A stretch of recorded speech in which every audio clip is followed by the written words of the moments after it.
Hi. How you go? How are you? Thank you. Well, thanks. Right, that's it doing it. Edwyn, how are you? Yeah, fine, thank you. How are you? Fine, thank you. Really pleased to be here. Yeah, same here. Edwyn, and Grace also, why did you agree to do this? I mean, as remarkable as Edwyn's recovery has been, as different a person as you are now than you were 5 or 6 or 7 or 8 years ago, I imagine it's still not an easy life all the time for both of you. So why let cameras in? Why do this? It's a good film, I think. But you didn't know that at the start. Yeah, and James and Ed,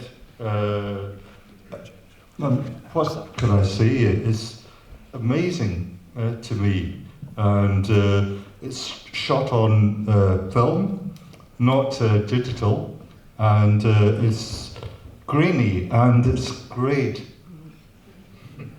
I think when we first met James and Ed, they sent us a letter, and it was quite an interesting letter. Now, Edwyn's been approached by other things actually, which we didn't think were a good idea. Nor did we actually think that it was a good idea to do like a kind of standard documentary. They were kind of interesting guys, weren't they? Yeah. Although it wasn't entirely clear at the beginning that the film would even, get made. See that technique? Do you see that? We just choose the top of that. Sorry. Does he get away with a lot more now than he did 10 years ago? Sorry, Grace. It's okay, I don't see that every day. But we disturbs people. But we met. My hand doesn't work. Yeah. My right hand. Needs must, yeah. But well, we met them, didn't we? And we and up in the studio. Yeah. And they seem friendly, and it's great. But we chatting away. So we weren't sure what they'd do, but we did entirely form the opinion that they wouldn't do something cheesy, which your story sort of lends itself to being a little bit kind of... Cheers for that.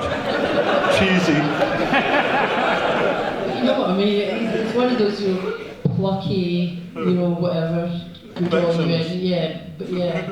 Fight back, plucky, all that rubbish. But when you sell it to Hollywood, you can do all that. And it wasn't really for you, that wasn't, And so what they did was, it's so interesting, and you can see, I think, what the approach they did. Before they had their funding, they did endless hours of interviews, voice only, with Edwyn. Yeah, up in the studio, my studio in London. Tell us about how they went. What? How did those interviews go? I mean, first of all, it's quite shaky at the beginning, but I relaxed and I told my story. They very deliberately, you just sat very quietly and let them complete every thought, no matter how long it took. They said they could wait for him to come up with something for 20, 30 seconds sometimes. Yeah. But they then said that what he was giving them was so amazing and almost never what they thought he was going to say, that you would do that, and that's what they... So they found this to be a really revealing technique, and then they hung the rest of the film around those interviews, didn't they? Yes, correct. The first part of the film, the amazing part before we even sort of, as viewers, meet the two of you. Yeah. Obviously, what they were trying to do and what they were talking about with you was to try and get a visual picture of what you went through in the immediate aftermath of your stroke. Yeah. Did you talk to them? I'm curious about the kind of images they used and the ideas they used. Did they come from you? Did they come out of those conversations? Near the start, I must admit, I'm cringing. My speech is not very good, and I suppose it's a vulnerability. Me, I'm talking about, and as I relaxed and told my story, and Grace and William told my story first time, and Grace the first time Yeah. also up in Soho, and Ed and James are they're nervous at first, and told them about the story. This is my Q&A story. I do this. So some of you might even know, anyway, it's like my kind of routine. But we went to see it, and we deliberately, they hadn't invited us to see it anyway before it was finished. But we didn't want to anyway. We think Edwyn was like, let them get on with it, get on with it and don't interfere. But we went to see it for the first time. They were nervous, weren't they? Yes. And we're sitting in the screening room and so on, and the very sombre early part of it, and about 5 minutes into it, you could feel the tension in the room, and about 5 minutes into it, Edwyn goes, "So far, so good, lads." When I spoke to Edward and James a couple of weeks ago about that, they told me something that I thought was extraordinary. They said that, now you wrote the score with your collaborators, Carwyn Ellis and Seb Loosley. And they said that by the time you saw the film, you had already written the score. You wrote the score sight unseen. That's extraordinary. Yeah, but Ed and James were there in the studio, and I had a Sony tape recorder on me, 20 quid one. And listen to this, I said, quite like silver. And I put it on, and I must admit, I was quite pleased about the tune, and I played it, Ed and James. And it's just you sort of singing it, isn't it? It's just you humming it. Yeah. And the guys, Ed and James, thought it was wonderful, but big-headed, of course.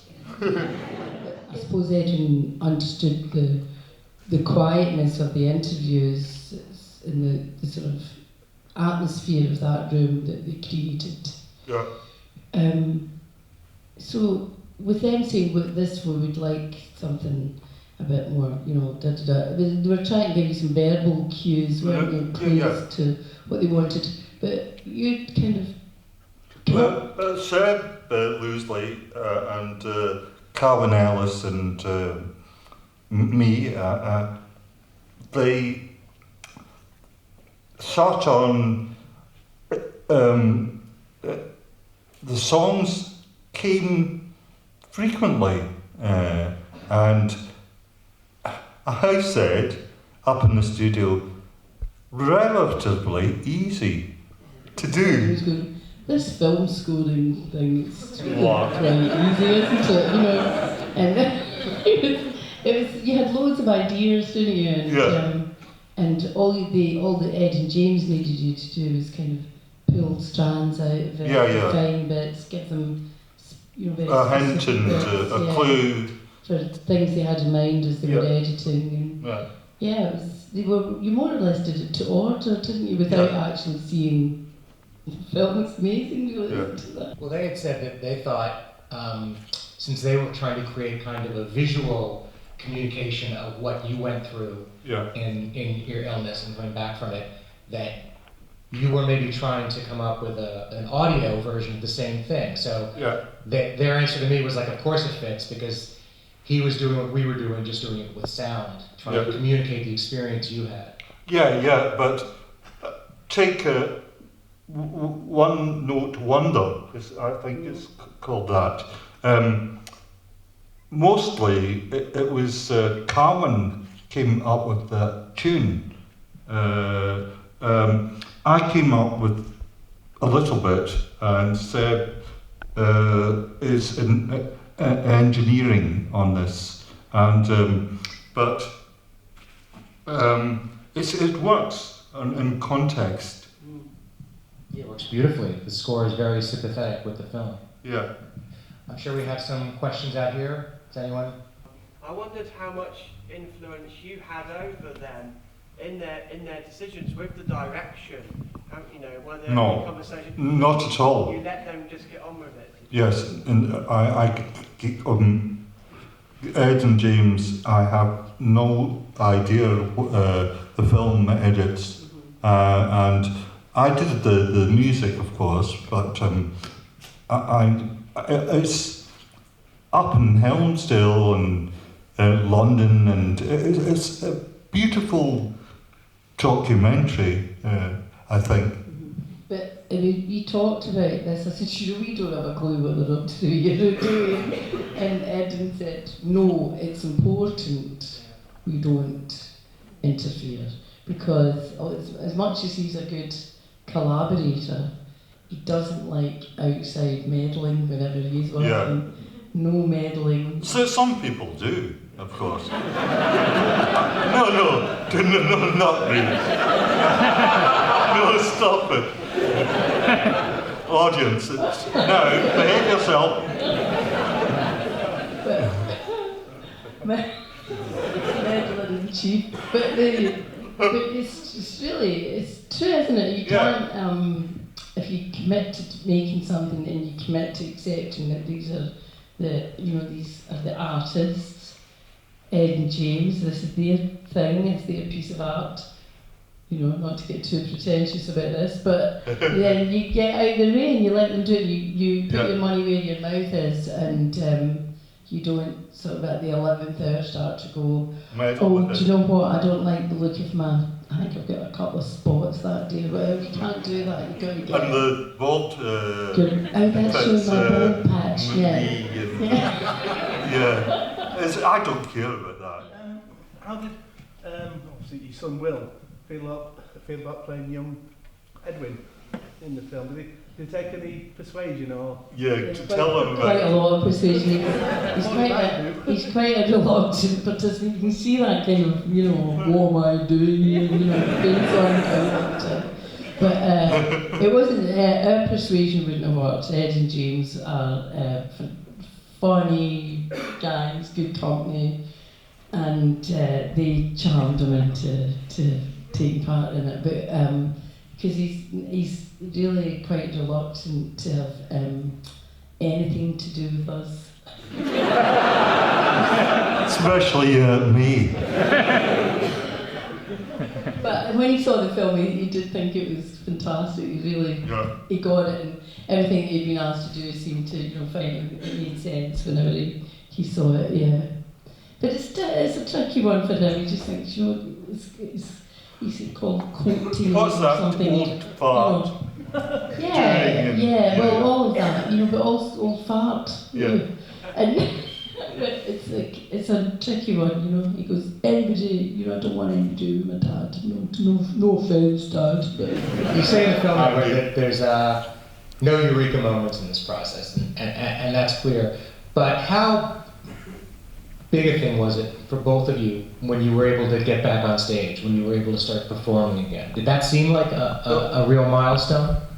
Back in hospital days, I couldn't see anything except the possibilities are endless over and over again. And I was totally mad. No, I was. And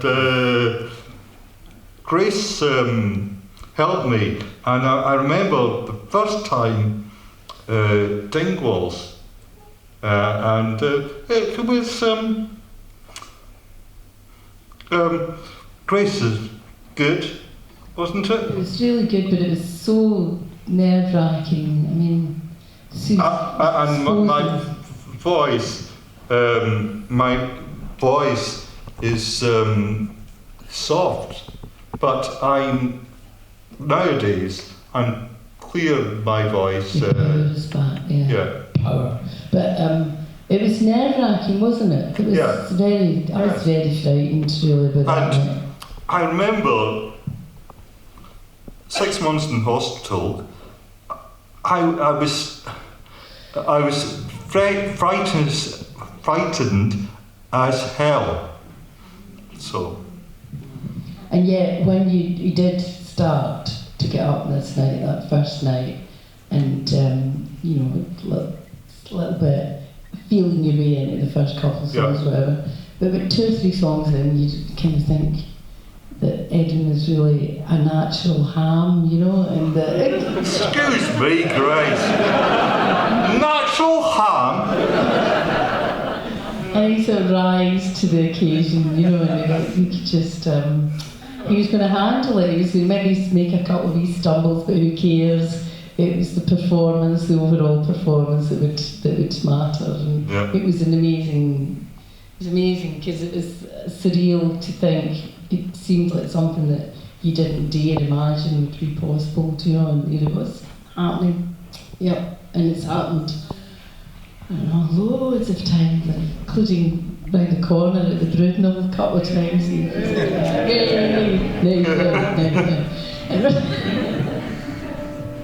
Possibilities did turn out to be endless, didn't they? Yeah, I suppose so.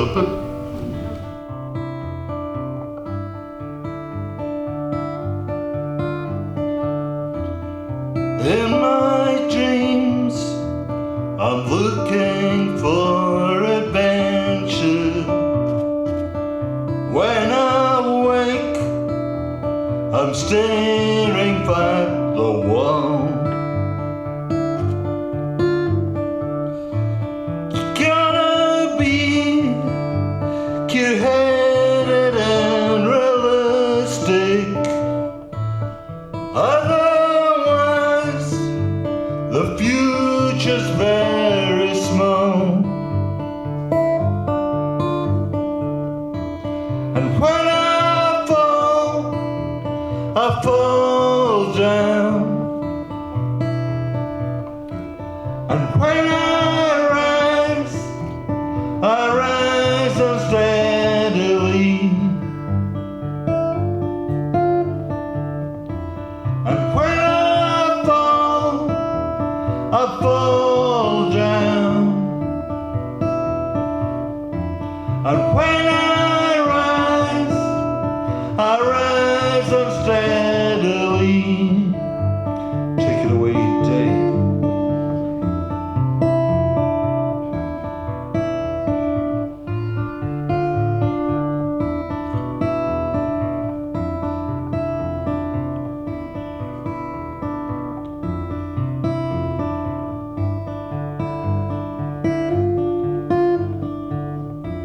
And when I fall down. And when I rise unsteadily. And when I fall down. And when I rise unsteadily.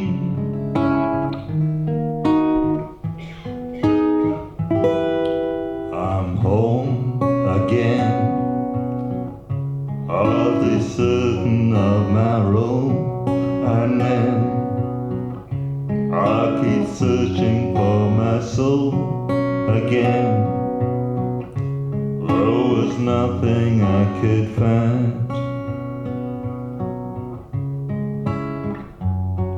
I'm whole again, but I've been here before, old friends, and I know I'll be consoled again in the past I've left behind.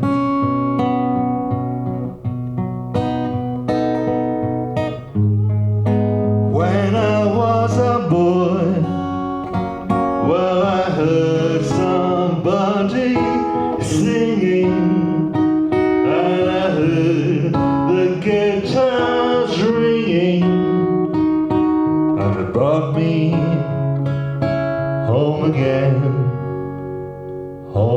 again.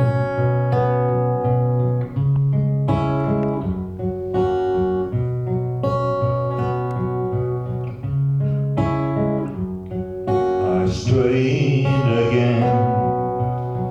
My good intentions got mislaid, and then I got stuck inside this maze that bends. Have I been this way before? I stalled again, like some eternal drunken ball that ends. Round my pair finally cracks, and then there's no reflection